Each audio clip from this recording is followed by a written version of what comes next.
ബഹുമാന്യനായിട്ടുള്ള ആഭ്യന്തരമന്ത്രി രമേശ് ചെന്നിത്തല കയ്യടി നേടുകയാണ്. TG മോഹൻദാസിനെ അറസ്റ്റ് ചെയ്തു എന്ന് വെച്ചാൽ പെട്ടെന്നൊരു ജാമ്യം കിട്ടി. ആയങ്കിയെ വെല്ലുവിളിച്ച ആയങ്കിയെ തൂക്കിയെടുത്തു. കണ്ണൂർ പോയി തൂക്കിയെടുത്തു. അതെ, കണ്ണൂർ പോയി. പോലീസിനെ വല്ലാത്ത രീതിയിലാണ് ആയങ്കി വെല്ലുവിളിച്ചത്. കണ്ണൂർ പോയിട്ട് തൂക്കിയെടുത്തു. പക്ഷെ അയാളുടെ നിസ്സഹായാവസ്ഥയിൽ ആ നിസ്സഹായാവസ്ഥക്കൊപ്പമാണ് കേട്ടോ.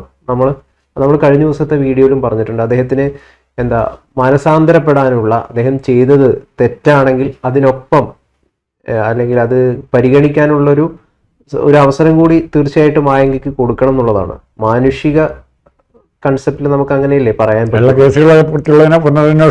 താങ്കൾ പറഞ്ഞല്ലേ? അതെ, തീർച്ചയായിട്ടും അങ്ങനെ അതിന് അർഹതപ്പെട്ടിട്ടുണ്ടെങ്കിൽ തീർച്ചയായിട്ടും പുനരന്വേഷിക്കുന്നതിൽ തെറ്റൊന്നും ഉണ്ടാവില്ല. എന്ത് തന്നെയായാലും ആഭ്യന്തരമന്ത്രി, നമ്മുടെ വിഷയം അതാണ്, ആഭ്യന്തരമന്ത്രി രമേശ് ചെന്നിത്തല കയ്യടി നേടുകയാണ്. തൂഫാൻ എന്ന് പറയുന്ന ഒരു സംഗതി അദ്ദേഹം കൊണ്ടുവന്നു. വലിയ വിജയമായി ഓപ്പറേഷൻ തൂഫാൻ. പല ആളുകളെയും പിടിക്കുന്നു MDMA കേസുമായി ബന്ധപ്പെട്ടിട്ടൊക്കെ. അപ്പം എങ്ങനെയാണ് വിലയിരുത്തുന്നത് ഇത്രയും ദിവസത്തെ രമേശ് ചെന്നിത്തലയുടെ ആഭ്യന്തര വകുപ്പിൻ്റെ ഒരു പെർഫോമൻസ്? ഞാൻ തെരഞ്ഞെടുപ്പ് അനൗൺസ് ചെയ്യുമ്പോൾ തൊട്ട് അതിന് മുമ്പ് തന്നെ രമേശ് ചെന്നിത്തല ഒരു വീക്ക് ലിങ്കാണ് എന്നുള്ള രീതിയിൽ നമ്മുടെ ചാനലിലും മറ്റ് പല ചാനലുകളിലും അവസരം കിട്ടിയപ്പോഴൊക്കെ രമേശ് ചെന്നിത്തലയുടെ കുറവുകളെ പറ്റിയാണ് പറഞ്ഞിരുന്നത്. രമേശ് ചെന്നിത്തലയ്ക്ക് എന്തുമാത്രം മുമ്പോട്ട് പോകാൻ എനിക്ക് രമേശ് ചെന്നിത്തലയുടെ അഭിപ്രായ വ്യത്യാസം ഉണ്ടായ ആദ്യത്തെ സംഭവം എന്ന് പറയുന്നത് TP ചന്ദ്രശേഖരൻ വധക്കേസിൽ തിരുവഞ്ചൂർ രാധാകൃഷ്ണൻ്റെ കയ്യിൽ നിന്നും ആഭ്യന്തരമന്ത്രി നന്നായിട്ട് അന്വേഷിച്ചുകൊണ്ടിരുന്ന സമയത്ത് ആഭ്യന്തര വകുപ്പ് തെറിപ്പിച്ച് ബലപ്രയോഗത്തിലൂടെ, അല്ലെ സുകുമാരൻ നായരുടെ സഹായത്തോടെ, അല്ലെ ഒരു സമുദായ സംഘടനയുടെ സഹായത്തോടെ ആഭ്യന്തരമന്ത്രി ആളാണ് രമേശ് ചെന്നിത്തല. ആ അഭിപ്രായ വ്യത്യാസം ഞാൻ പലപ്പോഴും പ്രകടിപ്പിച്ചിട്ടുണ്ട്. വീണ്ടും ഇപ്പോഴും ഇത്തവണ ഇപ്പോൾ പോലും സുകുമാരൻ നായരുമായിട്ട് അടുത്ത ബന്ധം പുലർത്താൻ രമേശ് ചെന്നിത്തല ശ്രമിച്ചിരുന്നു. പക്ഷേ ക്രമത്തിൽ രമേശ് ചെന്നിത്തലയാകുകയാണ്, കോൺഗ്രസിൻ്റെ നേതാവാകുകയാണ്. സമുദായ സംഘടനകളുടെ താളത്തിനുള്ള കോൺഗ്രസ് അല്ല, കോൺഗ്രസിൻ്റെ നേതാവായി രമേശ് ചെന്നിത്തല മാറിക്കൊണ്ടിരിക്കുന്നു. അതായത് കുറേ ബോധ്യപ്പെട്ടിട്ടുണ്ട്. മന്ത്രിസഭാ നടപടികളിൽ കാര്യം അദ്ദേഹത്തിന് മുഖ്യമന്ത്രി സ്ഥാനം കിട്ടാത്തതിലുള്ള പരിഭവമുണ്ട്. അതെല്ലാം മാറ്റിവെച്ച് ഒരാക്റ്റീവായ, എനർജറ്റിക്കായ ഒരു ആഭ്യന്തരമന്ത്രിയാണ് ഇപ്പോൾ നമുക്ക് കിട്ടുന്നത്. എന്നിപ്പോൾ P വിജയനെ നിയമിക്കുന്നു. മറ്റു താല്പര്യങ്ങളുണ്ടെങ്കിൽ P വിജയനെ പോലെ ഒരാളെ DGP ആക്കാൻ ആര് തയ്യാറാകുകയില്ല. നാളത്തേക്കെങ്കിലും മറ്റു താല്പര്യങ്ങൾ ഉള്ളിൽ സൂക്ഷിക്കുന്നുണ്ടെങ്കിൽ P വിജയനെ DGP ആക്കാൻ തയ്യാറാക്കുക വേറെ ഏതെങ്കിലും ഒരാളെ കൊണ്ടുവരും. അപ്പോൾ ആ രമേശ് ചെന്നിത്തലയുടെ മാറ്റത്തിൻ്റെ ആദ്യത്തെ പോസിറ്റീവ് എക്സ്പ്രഷൻ എന്ന് പറയുന്നത് ആണ് നമ്മൾ കണ്ട തൂഫാൻ. നമ്മൾ എല്ലാവരും പറയും മയക്കുമരുന്ന് ശാപമാണ്, നൂറുകണക്കിന് ബോധവൽക്കരണത്തിനൊക്കെ വേണ്ടി ആയിരക്കണക്കിന് ലക്ഷക്കണക്കിന് രൂപയോടെ ചിലവാക്കിക്കൊണ്ടിരിക്കുക, ഓരോ സ്കൂൾ കേന്ദ്രീകരിച്ച് എല്ലാം എന്നിട്ടും മയക്കുമരുന്നിൻ്റെ വ്യാപനം കൂടി വരികയാണ്. നമ്മുടെ കൺമുമ്പിലിരിക്കുന്ന ഓരോരുത്തരും വരെ ഇതിൻ്റെ അടിമയാണ്. നമ്മൾ ബസ്സൊക്കെ കയറുമ്പോൾ സൈഡിൽ ഇരിക്കുന്ന ഇതിൻ്റെ അടിമയായിരിക്കും. അപ്പോൾ ഇത് നിർത്താൻ പറ്റിയിട്ടില്ല, നിർത്താൻ പറ്റണമെന്നുമില്ല. പക്ഷെ എന്നാലും 10 പേരുടെയെങ്കിലും കച്ചവടം പൂട്ടിക്കാൻ രമേശ് ചെന്നിത്തലയ്ക്ക് ഈ സമയം കൊണ്ട് പറ്റിയിട്ടുണ്ടെങ്കിൽ ആ രംഗത്ത് രമേശ് ചെന്നിത്തല നേടിയ മെച്ചം കേരളത്തിലെ ഒരു ആഭ്യന്തരമന്ത്രിക്കും ഇതുവരെ നേടാൻ പറ്റിയിട്ടില്ല. കാരണം ഇത്രയും വ്യാപകമായിട്ട് മയക്കുമരുന്ന് ഉപയോഗിക്കാൻ തുടങ്ങുന്ന ഈ കാലഘട്ടത്തിലാണ്. അത് മറ്റൊരു പ്രശ്നം. പിണറായി വിജയൻ്റെ 10 വർഷം മയക്കുമരുന്ന് ഒരു സ്വർഗമായിട്ട് ഇതിനെ മാറ്റിക്കൊണ്ടിരിക്കുകയായിരുന്നു. അതിനാണ് ടൂറിസം പ്രൊമോഷൻ പറയുന്നത്. മയക്കുമരുന്നിൻ്റെ പുറകെ ആദ്യം വരുന്ന ടൂറിസമാണ്.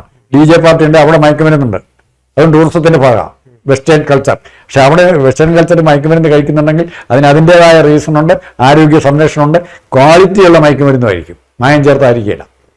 അപ്പോൾ ഇവിടെ രമേശ് ചെന്നിത്തലയുടെ എഫക്റ്റ് എന്താ? ഇത് നടക്കുമോ, വിജയിക്കുമോ എന്ന് ഒത്തിരി പേർക്ക് സംശയം ഉണ്ടായിരുന്നു. മയക്കുമരുന്ന് കച്ചവടക്കാരെ തൊടാനോ?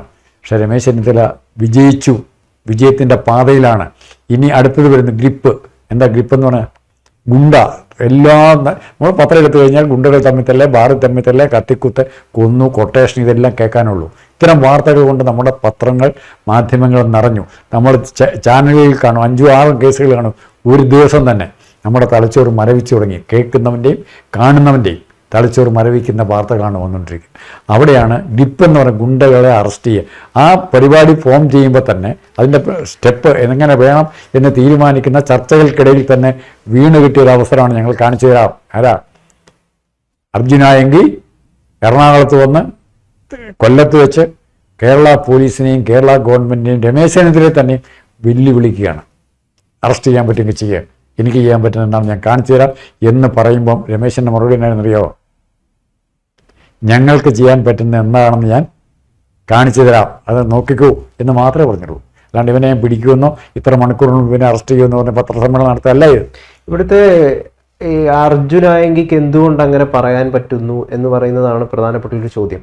അത് ഇവിടുത്തെ ലോ ആൻഡ് ഓർഡർ സിറ്റുവേഷനോട് അവർക്ക് വലിയ ബഹുമാനം ഇല്ലാത്തതുകൊണ്ടാണ്. അതുകൊണ്ട് മാത്രമല്ല, അതിന് വിശ്വാസമില്ല. അല്ലെങ്കിൽ മുൻ സർക്കാരുകൾ വരുത്തിയ വീഴ്ച മൂലമായിരിക്കാം അത്. ഇപ്പം പിണറായി സർക്കാരിന്റെ കാലത്ത് ഏറ്റവും കുത്തഴിഞ്ഞ നിലയിലായിരുന്നു ആഭ്യന്തര വകുപ്പ് എന്ന് പറയുന്ന വിമർശനം ഉയർന്നിരുന്നു. നമ്മുടെ തെരുവുകളിൽ പട്ടാപ്പകൽ ആളുകൾ, സ്ത്രീകൾ, കുട്ടികൾ, പെൺകുട്ടികൾ, പ്രധാനമായിട്ടും സ്ത്രീകൾ പോലും ആക്രമിക്കപ്പെടുകയാണ് പട്ടാപ്പകൽ. എല്ലാ തരത്തിലും ആക്രമിക്കപ്പെടും, എല്ലാ തരത്തിലും, ശാരീരികമായിട്ടും മാനസികമായിട്ടും മറ്റു പല രീതിയിലും. ഈ ധൈര്യം ഇവർക്ക് എവിടെ നിന്ന് യഥാർത്ഥത്തിൽ കിട്ടുന്നത്? ഈ നാട്ടിൽ ഒരു നിയമമുണ്ടെന്നും ഞാൻ ഈ ചെയ്യുന്നത് ഒരു ക്രിമിനൽ പ്രവൃത്തിയാണെന്നും ഒരാളുടെ ശരീരത്ത് അയാളുടെ അനുവാദമില്ലാതെ കയറിപ്പിടിക്കുന്നത്, തൊടുന്നതോ സ്പർശിക്കുന്നതോ എന്തും ഒരു ക്രിമിനൽ പ്രവൃത്തിയാണെന്ന് തിരിച്ചറിയാൻ പറ്റാത്ത, ഒരു ബോധവുമില്ലാത്ത ഒരവസ്ഥയിലേക്ക് എങ്ങനെയാണ് മനുഷ്യരെത്തുന്നത്? അടിസ്ഥാനപരമായിട്ട് ഇവിടുത്തെ ലോ ആൻഡ് ഓർഡർ സിറ്റുവേഷനോട് ഒരു ബഹുമാനം അവർക്കില്ല എന്നുള്ളതാണ് പ്രധാനപ്പെട്ടിട്ടുള്ള ഒരു സംഗതി. ഇതില് ഒരു ശരിക്കും പറഞ്ഞാൽ ഇമാം ബലീഷ് ലൈക്ക് ഗളിവർ എന്ന് പറഞ്ഞാൽ, ഗളിവർ ലില്ലിപ്പുട്ടം എന്ന് പറഞ്ഞ കഥയിൽ ലില്ലിപ്പുട്ടന്മാരെല്ലാം കൂടെ ചേർന്ന് ഗളിവറിനെ കൂച്ചുവരം കിട്ടുന്നുണ്ട്. എല്ലാവരും കൂടെ ചേർന്ന് ഗളിവർ എന്ന് കൈവീശ തെറിച്ച് നാളേ ഉള്ളൂ. അതുപോലെയായിരുന്നു കേരള പോലീസിൻ്റെ അവസ്ഥ.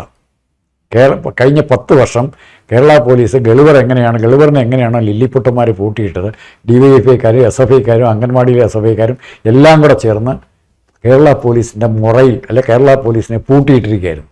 അപ്പോൾ ഈ ഒരു ധൈര്യമുണ്ട്, എന്നെ ഒന്നും ചെയ്യില്ല, പോലീസ് എന്നെ കാണുമ്പോൾ തിരിച്ചിങ്ങോട്ട് സല്യൂട്ട് ചെയ്യും. കൈവിലങ്ങ് കൊണ്ടുവരുന്നതിന് പകരം ആയങ്കിയൊക്കെ ചെന്ന് കഴിഞ്ഞാൽ സല്യൂട്ട് ചെയ്യുകയുള്ളൂ. ആ ആയങ്കിയെ അറസ്റ്റ് ചെയ്യാൻ ആര് ധൈര്യം കാണിക്കുന്നൊരു ചോദ്യം ഉണ്ടായിരുന്നു. ഒരു മാസം അല്ലെങ്കിൽ ഒരു 3 മാസം മുമ്പ് ഇത് ചിന്തിക്കാൻ പോലും പറ്റില്ലായിരുന്നു. ഇങ്ങനൊരു ചിന്ത കഴിഞ്ഞ 3 മാസത്തിന് മുമ്പ് ചിന്തിക്കാൻ പറ്റില്ല. കാരണം എന്താ? എല്ലാ പോലീസ് ഉദ്യോഗസ്ഥന്മാരും അജിത് കുമാർ ഉൾപ്പെടെ എല്ലാവരും ആയങ്കിയുടെ ഗ്യാങ്ങുമായി ബന്ധപ്പെട്ടാണ് നിൽക്കുന്നത്. അജിത് കുമാർ മാറി. അല്ല, ഞാനത് പറയട്ടെ. സാറ് പറഞ്ഞത് വളരെ വ്യക്തമാണ്. നമ്മുടെ ചോദ്യം എങ്ങനെയാണെന്ന് വെച്ച് കഴിഞ്ഞാൽ, ആയങ്കിമാർ അല്ലെങ്കിൽ മറ്റുള്ള ആളുകൾ, നമ്മളിവിടെ ഒരു നിയമമുണ്ടല്ലോ, ഇവിടെ പോലീസ് ഉണ്ടല്ലോ. നിങ്ങൾക്ക് പരാതി ഉണ്ടെങ്കിൽ നിങ്ങൾ ആദ്യം എവിടെയാണ് പോകേണ്ടത്? നിങ്ങൾ ആദ്യം പോകേണ്ടത് പോലീസ് സ്റ്റേഷനിലോ മറ്റു സ്ഥലങ്ങളിലോ കോടതിയിലോ കാര്യങ്ങളിലോ ആണ്. അതില്ലാതെ ഇവിടുത്തെ നിയമത്തെ പോലും വെല്ലുവിളിച്ചുകൊണ്ട് നിയമത്തെ കയ്യിലെടുക്കുന്ന ഒരു രീതിയിലേക്ക് പൊതുജനം, വ്യക്തികൾ മാറിത്തീരുന്നത് എങ്ങനെയാണ്? ഇവിടെ മധുവിനെ ആൾക്കൂട്ട വിചാരണയിലൂടെ ബിഷപ്പിന് വേണ്ടി 2 വറ്റ് അരി ചോദിച്ചതിന്റെ പേരിൽ ആൾക്കൂട്ട വിചാരണ ചെയ്ത് കൊല്ലപ്പെട്ട ഒരു നാടാണ് ഈ പ്രബുദ്ധ കേരളം എന്ന് പറയുന്നത്. ആ ആൾക്കൂട്ടം ഉണ്ടല്ലോ, ഈ ആൾക്കൂട്ടത്തിന് നിയമം കയ്യിലെടുക്കാൻ ആരാണ് അവകാശം കൊടുത്തത്? പോലീസ് ഇടപെടില്ല എന്നുള്ള ആരാണ് ഈ ആൾക്കൂട്ടത്തിന് നിയമം കയ്യിലെടുക്കാൻ ആരാണ് ഇവിടെ അധികാരം കൊടുത്തത്? അത് പോലീസ് എന്ന് പറയുന്ന സാധനം ഒന്നിനും കൊള്ളാത്തവരാണെന്നും കള്ളന്മാരുടെ താങ്കളോട് തിരിച്ച ആ ചോദ്യം ഞാൻ വേറെ തരത്തിലങ്ങ് ചോദിക്കാം. താങ്കളെ ഭയങ്കരമായിട്ട് പീഡിപ്പിക്കുകയോ കൊല്ലാൻ വരികയോ സാമ്പത്തിക പണം അടിച്ചുകൊണ്ട് പോകും, വലിയ തട്ടിപ്പിനിരയായി മനുഷ്യദ്രോഹത്തിന് താങ്കളിരയായി. താങ്കളെ ഒറ്റിക്കൊടുക്കുക എന്ന് ഉറപ്പുള്ള ഏത് ഗവൺമെൻറ് ഏജൻസി ഉണ്ടെന്ന് പറയാവുന്ന എന്നെ ഗുണ്ട എന്നെ പീഡിപ്പിക്കാൻ നോക്കിയാൽ എന്നെ കൊല്ലാൻ നോക്കി എൻ്റെ വീട്ടിൽ കയറി പ്രശ്നം ഉണ്ടാക്കി എന്ന് താങ്കൾ പറഞ്ഞു കഴിഞ്ഞാൽ, ആ പോലീസ് സ്റ്റേഷനിൽ പരാതി കൊടുത്തിട്ട് പുറത്തിറങ്ങുന്നതിന് മുമ്പ് ഇന്നയാളതെ ഗൗരവം ഇങ്ങനെ ഒന്ന് പറഞ്ഞിട്ടുണ്ട്, അവനെ ഒന്ന് കൈകാര്യം ചെയ്യണം കേട്ടോ എന്നാൽ പോലീസ് സ്റ്റേഷനിൽ തന്നെ അറിവ് കിട്ടും. ആർക്ക്? ഇവർക്ക് ഇൻഫർമേഷൻ കൊടുക്കും. പിന്നെ തനിക്കിങ്ങനെ പോലീസിനെ സമീപിക്കാൻ പറ്റുന്ന അങ്ങനെ ഒരു സിറ്റുവേഷൻ ഉണ്ടായി കഴിഞ്ഞാൽ പിന്നെ നമുക്കൊരിക്കലും പോലീസിനെ സമീപിക്കാൻ പറ്റില്ല. That is the point. അതാണ് അവിടെയാണ് പ്രശ്നം. അപ്പോൾ നമ്മളെ പ്രൊട്ടക്ട് ചെയ്യാൻ ആരെങ്കിലും ഉണ്ടെന്നോ നമ്മൾ ധൈര്യം കാണിക്കും. ഇതിപ്പോൾ ആ ഓട്ടോറിക്ഷക്കാരനെ കാണിച്ച് ധൈര്യം പോലും കാണിച്ചിട്ടില്ല. ഒരു ഓട്ടോറിക്ഷക്കാരൻ വിളിച്ച് പറഞ്ഞില്ലേ, ഇവിടെ എല്ലാം കിടന്നാ പോയത്. ഈ എടപ്പാള, തൃശ്ശൂർ എല്ലാം കിടന്നല്ലേ ആയെങ്കിൽ പോയത്. എത്രയോ ഉദ്യോഗസ്ഥന്മാർക്ക് ഇതറിയാം. എന്തേ തൊടാത്തെ? അപ്പോഴും അവർക്ക് പഴയ ആയെങ്കിൽ ഇവർക്ക് ഓർമ്മ. ആയെങ്കിൽ അറസ്റ്റ് ചെയ്യണമെന്ന് പറയുമ്പോഴത്തേക്കും കയ്യിൽ നിന്ന് പോലീസുകാർ പുറകോട്ട് കാലി വയ്ക്കും. കാരണം അവർക്ക് പഴയ പിണറായി വിജയനെയും ആയെങ്കിയുമാണ് ഓർമ്മ, പി ജയരാജനെയാണ് ഓർമ്മ. അതുകൊണ്ടാണ് മാറുന്നത്. ആ സിറ്റുവേഷൻ മാറി. ഇനിയിപ്പം ഒരു ഗുണ്ടയെ കിട്ടിക്കഴിഞ്ഞാൽ കുറേശ്ശേ മാറുള്ളൂ. ഇനിയിപ്പോൾ ഗുണ്ടകളെ കിട്ടിക്കഴിഞ്ഞാൽ കുറേശ്ശെ പോലീസ് കുറെ കൂടെ ജാഗ്രതാവും, സമരം കുറയും. സമരം പേടിച്ച് ഇപ്പം വീണ വിജയനും ചോദ്യം 2 or 3 പ്രാവശ്യം ചോദ്യം ചെയ്തു. ആദ്യത്തെ ഒരു പ്രാവശ്യമല്ല, പിന്നീട് ബഹളം ഉണ്ടാക്കാത്ത ഭീരുക്കളാണ് CPM-കാര്. ആ CPM-ന്റെ ആ ഭീരുക്കളെ പേടിക്കുന്ന ഭീരുക്കളാണ് പോലീസുകാർ പിണറായി വിജയന്റെ കാലത്ത്. അവിടെയാണ് സിറ്റുവേഷൻ. ഈ ഭീരുത്വമാണ് പോലീസിന്റെ മുഖമന്ത്രിമാർക്ക് ആര് ചാർത്തി കൊടുത്തു? ഇവിടുത്തെ CPM-കാരെ അല്ലെ DYFI-ക്കാരെ ചാർത്തി കൊടുത്തു. പോലീസിനെ കൊണ്ട് ഒന്നിനും കൊള്ളാത്തവരാണ് എന്ന് ചാർത്തി കൊടുത്തു. അവരുടെ താല്പര്യങ്ങൾക്ക് നിൽക്കാൻ, സ്വർണ്ണക്കടത്തിന് നിൽക്കാൻ, കൂട്ടു നിൽക്കാനൊക്കെ. അപ്പൊ സ്വർണ്ണക്കടത്തുമായിട്ട് ബന്ധപ്പെട്ടുകൊണ്ടാണ് ആയെങ്കിൽ സ്വർണം പൊട്ടിക്കലിലേക്ക് മാറുന്നത്. അപ്പൊ അത് ആരുടെ കുഴപ്പമാണത്? ഇപ്പോൾ പോലീസ് ക്രിമിനാലിറ്റിയെ നിയന്ത്രിക്കണമെങ്കിൽ സജീവമായ കഴിവുള്ള പോലീസുകാർ വേണം. ഇത് കഴിവുള്ളവനെല്ലാം ഒഴിവാക്കും, എല്ലാവരും ഒഴിവാക്കി. എത്രയോ പേരുണ്ട് നമുക്കറിയാവുന്ന കഥകൾ. പിന്നെ ഏറ്റവും അഴിമതിക്കാരായ ഉദ്യോഗസ്ഥന്മാരെ കൊണ്ടുവയ്ക്കും പോലീസിൽ. കാരണം എന്താണെന്നറിയോ? അഴിമതി കൈക്കൂലി മേടിക്കുന്ന ഒരു ഉദ്യോഗസ്ഥന് ഒരിക്കലും രാഷ്ട്രീയ നേതൃത്വത്തെ പിണക്കാൻ പറ്റില്ല. പിണക്കി കഴിഞ്ഞാൽ വെള്ളത്തിലായി. നമ്മുടെ പ്രിയപ്പെട്ട ബഹുമാന്യനായിട്ടുള്ള, ഞാൻ ഏറെ വിലമതിക്കുന്ന ആഭ്യന്തരമന്ത്രിയായിട്ടുള്ള രമേശ് ചെന്നിത്തല, അദ്ദേഹത്തിന്റെ ഒരു പെർഫോമൻസ് എന്ന് പറയുന്നത് ശരിക്കും പറഞ്ഞു കഴിഞ്ഞാൽ അഭിനന്ദാർഹമാണ്. പല രീതിയിലുള്ള വിമർശനങ്ങൾ അദ്ദേഹം ആഭ്യന്തരമന്ത്രിയായി വന്നപ്പോൾ പല കോണുകളിൽ നിന്നൊക്കെ ഉണ്ടായിട്ടുണ്ട്. അതിനെയൊക്കെ അദ്ദേഹം ശരിക്കും പറഞ്ഞു കഴിഞ്ഞാൽ അതിനെയൊക്കെ തൂഫാനാക്കി കളഞ്ഞു. ഇഗ്നോർ ചെയ്തു. അതെ, ഒരു വേറൊരു രീതിയിൽ പറയുകയാണെങ്കിൽ മുഖ്യമന്ത്രിയെക്കാളും ചെറിയ രീതിയിൽ ഒന്ന് പൊങ്ങിയിട്ടുണ്ട്. അതായത് അദ്ദേഹത്തിന്റെ ഒരു ഇമേജ് എന്ന് പറയുന്നത് രമേശ് ചെന്നിത്തല അത്രയും വലിയ രീതിയിലുള്ള കയ്യടിയാണ് രമേശ് ചെന്നിത്തല. നല്ല കാര്യങ്ങൾ ചെയ്യാനുള്ള ഈ മത്സരം രമേശ് ചെന്നിത്തല പറഞ്ഞൊരു കാര്യമുണ്ട്, ഇത് ഗുണ്ടകളുടെ നാടല്ല കേരളം. ഗുണ്ടകൾക്ക് ജനജീവിതത്തെ ദുസ്സഹപ്പെടുത്തുന്ന രീതിയിൽ ഗുണ്ടകൾ പ്രവർത്തിച്ചു കഴിഞ്ഞാൽ അവർക്കെതിരെ നടപടി എടുക്കുന്നതാണ് ബഹുമാന്യനായിട്ടുള്ള ആഭ്യന്തരമന്ത്രി രമേശ് ചെന്നിത്തല. ഈ രമേശ് ചെന്നിത്തലയുടെ പ്ലാനിംഗ് എന്ന് പറഞ്ഞാൽ 2-3 കാര്യങ്ങളുണ്ട്. രമേശ് ചെന്നിത്തല പ്ലാനിങ്ങിന്റെ ഏറ്റവും വലിയ ഗുണം, കേരളത്തിൽ ഏറ്റവും കൂടുതൽ അക്രമങ്ങളും മയക്കുമരുന്ന് കച്ചവടം തമ്മിത്തല്ലൊക്കെ നടക്കാൻ പോകുന്ന ഓണം സീസണിലെ ആഘോഷമായിട്ട് ബന്ധപ്പെട്ട ഏറ്റവും കൂടുതൽ വ്യാജമദ്യം ഇറങ്ങുന്നത് സമയത്താണ്. ഈ സമയത്ത് അലേർട്ടായിട്ട് നിന്നില്ലെങ്കിൽ ഇപ്പം അതിനെ തകർക്കാനുള്ള മദ്യവിരുദ്ധ ഉൾപ്പെടെയുള്ള എല്ലാ പരിപാടികളും പ്ലാൻ ചെയ്യും. പ്ലാൻ ചെയ്യുന്നതിനൊരു മടിയില്ല. അപ്പം അത് വളരെ ജാഗ്രതയോടെ ഇരുന്നെങ്കിൽ അത് മുൻകൂട്ടി കണ്ടുകൊണ്ട് തന്നെയാണ് ഈ ഗ്രിപ്പ് എന്നുള്ള പരിപാടി കൂടെ തുടങ്ങിയിരിക്കുന്നത്. ഗ്രിപ്പിന് ഇപ്പോൾ അഡീഷണൽ ആയിട്ടൊരു പല്ല് കിട്ടിയിരിക്കുന്നത് വീണ്ടും കടിച്ചു മുറിക്കാനുള്ള പല പ്രോഗ്രാമുള്ളതിൻ്റെ കാരണം കാപ്പ ചുമത്തുന്നതിന് വലിയ മടിയൊന്നും എനിക്ക് കാണിക്കുകയില്ല. കാപ്പ ചുമത്തി കൊടുത്തതിൻ്റെ ആയുസ് പോയി കിട്ടി. 2 വർഷം 3 വർഷം നിന്ന് കഴിഞ്ഞാൽ ജയിലിൽ കിടന്ന് ഞാൻ തീർന്നു, അത്രേ ഉള്ളൂ. അപ്പോൾ അത് രമേശ് ചെന്നിത്തലയുടെ എൻ്റെ മനസ്സിലുണ്ടായിരുന്ന രമേശ് ചെന്നിത്തല അല്ല ഇപ്പോൾ. അത് സത്യസന്ധമായിട്ട് സമ്മതിക്കാം. ആ രമേശ് ചെന്നിത്തല സമുദായ നേതാക്കന്മാരെയൊക്കെ മണിയടിച്ച് ആ ഒരു TP ചന്ദ്രശേഖരൻ വധക്കേസ് ഉഴപ്പിപ്പോയപ്പോൾ അതിൻ്റെ മുന്നോട്ടുള്ള അന്വേഷണം നിന്നപ്പോൾ രമേശ് കൊണ്ടായിരിക്കില്ല, അഖിലേന്ത്യാ നേതൃത്വം പറഞ്ഞിട്ട് തന്നെയായിരിക്കും ചിലപ്പോൾ സംഭവിച്ചിരിക്കുന്നത്. അല്ലെ അത് ആ സിറ്റുവേഷനിൽ മുന്നോട്ട് പോയ രമേശിനെ എനിക്കിഷ്ടമില്ലായിരുന്നു. അല്ലെ കഴിവില്ലാത്ത രമേശ് എന്നുള്ള ധാരണയായിരുന്നു. പക്ഷെ അത് ഇപ്പോൾ എന്തെല്ലാം നഷ്ടങ്ങൾ ഉണ്ടായിട്ടുള്ളൂ, അല്ലെ എന്തെല്ലാം അദ്ദേഹത്തെക്കുറിച്ചുള്ള തെറ്റായ ഇമേജ് ഉണ്ടായിട്ടുള്ളൂ, അതിനെയെല്ലാം കവർ ചെയ്ത് മുന്നോട്ട് വന്നിരിക്കുക രമേശ് ഇപ്പം മന്ത്രിസഭയിലെ യഥാർത്ഥ നമ്പർ 2 ആയി. മുഖ്യമന്ത്രി കഴിഞ്ഞാൽ ഒരു ഡെപ്യൂട്ടി ചീഫ് മിനിസ്റ്ററുടെ പവറിലേക്ക് രമേശ് എത്തിക്കഴിഞ്ഞു. ഇതിൽ തീർച്ചയായിട്ടും സാറ് പറഞ്ഞത് വളരെ ശരിയായിട്ടുള്ളൊരു കാര്യമാണ്. ഇപ്പം എന്നെ പിടിക്കാൻ പറ്റുമെങ്കിൽ പിടിക്ക്, ഞാൻ കീഴടങ്ങുന്നില്ല, കീഴടങ്ങണം എന്നായിരുന്നു കരുതിയിരുന്നത്. ഇനി നിങ്ങൾ എന്താന്ന് വെച്ചാൽ ചെയ്യും. ഇതായിരുന്നു ആയെങ്കിൽ പറഞ്ഞ കാര്യം. ആ ഒരു അദ്ദേഹത്തിന്റെ പോലീസിന് അയച്ച ഫോൺ സംഭാഷണത്തിൽ നമ്മളെ കേൾപ്പിച്ചൊരു കാര്യം ഇതാണ്. ഇതിനെയാണ് വെല്ലുവിളിയായിട്ട് ചിത്രീകരിച്ചത്. ഇതിന്റെ പേരിലാണ് ആഭ്യന്തരമന്ത്രിയെ പോലും അദ്ദേഹം വെല്ലുവിളിച്ചിരിക്കുന്നു എന്ന് പറഞ്ഞിട്ട് അറസ്റ്റ് അദ്ദേഹത്തിന് എന്താണ് ചെയ്തത്. അപ്പോൾ രമേശ് ചെന്നിത്തല അന്ന് പ്രതികരിച്ചൊരു സംഗതിയാണ്, പിടിക്കാൻ പറ്റുമെങ്കിൽ പിടിക്കുക എന്ന് പറഞ്ഞല്ലോ.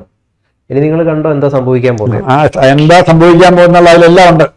അത് പറഞ്ഞതിന് ശേഷം ഏതാനും മണിക്കൂർ ശേഷമാണ് യഥാർത്ഥത്തിൽ ആയെങ്കിയെ പൊക്കിയത്. അപ്പം തീർച്ചയായിട്ടും ലോ ആൻഡ് ഓർഡർ സിറ്റുവേഷൻ, സംസ്ഥാനത്തെ ലോ ആൻഡ് ഓർഡർ സിറ്റുവേഷൻ കയ്യിലെടുക്കാൻ തീർച്ചയായിട്ടും രമേശ് ചെന്നിത്തലയ്ക്ക് കഴിഞ്ഞു. അത് കയ്യിലെടുക്കേണ്ടത് ഗുണ്ടകളല്ല, അത് കയ്യിലെടുക്കേണ്ടത് സാധാരണ പൊതുജനം പോലുമല്ല. അത് വളരെ കൃത്യമായിട്ട് പരിപാലിക്കേണ്ടത് ആഭ്യന്തര വകുപ്പും ഇവിടുത്തെ പോലീസ് സംവിധാനവുമാണ്. അതിൽ സുതാര്യതയുണ്ടെന്ന് ജനങ്ങൾക്ക് ബോധ്യപ്പെടുന്ന അവസ്ഥയിലാണ് അവർക്കത് കയ്യിലെടുക്കാതിരിക്കാൻ യഥാർത്ഥത്തിൽ തോന്നുകയും ചെയ്യുള്ളൂ. അത് മറ്റൊരു യാഥാർത്ഥ്യമാണ്. അട്ടപ്പാടിയിലെ മധുവിലേക്ക് നമ്മൾ വരാം. ഞാൻ ആയങ്കിയെ ആ രീതിയിലാണ് കാണുന്നത്. ആയങ്കിയും മധുവിനെ തല്ലിക്കൊന്ന ആളുകളും ഒരേ ആളുകളാണ്. അവരുടെ ഉള്ളിൽ ആയങ്കി ഇങ്ങനെ ആക്കി വരും, ആയങ്കി ഒരു ഗുണ്ടയാക്കി വരും, മധുവിനെ തല്ലിക്കൊന്നവരും. അല്ല, വെല്ലുവിളിച്ചു. ശരി, ആയെങ്കിൽ വെല്ലുവിളിച്ചു. മധുവിനെ തല്ലിക്കൊള്ളുന്ന വരുന്ന വെല്ലുവിളിക്കല്ലേ ഇത്?